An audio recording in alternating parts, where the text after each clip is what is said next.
Korang, selamat petang. Semua ada terima satu soalan ni. Dia kata, dia ada masalah mana dah lama tak datang period daripada melahirkan. Plus datang period tu sebelum dia mengandung, lepas tu mengandung, lepas tu melahirkan, lepas tu datang nifas. Lepas nifas tu terus tak datang period setahun lebih. Tiba-tiba pregnant. Macam mana tu? Kan? Saya ingat saya dah tak ada period dah, saya tak boleh pregnant.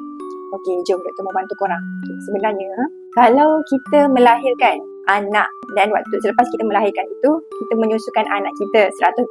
Maksudnya anak kita tak top up lah susu lain. Memang sepenuhnya susu ibu sahaja dia minum. Kemudian, waktu itu kita boleh tidak datang period langsung. Boleh mungkin 3 bulan, 6 bulan, setahun lebih. Kadang-kadang sampai dekat 2 tahun pun period tak datang lagi. So, jangan sangka kalau kita tak period, kita tak boleh pregnant.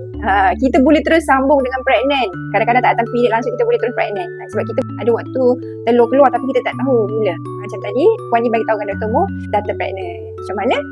Jaga elok-elok. Okay? Untuk siapa-siapa yang nak fokus supaya tak nak lekat lagi, so korang kena plan betul-betul lah. Ambil lah perancang yang terbaik supaya tidak lekat. Kalau dah terlekat ni, kita tak tahu due date bila kan, sebab period tak datang. So kena confirmkan dengan scan.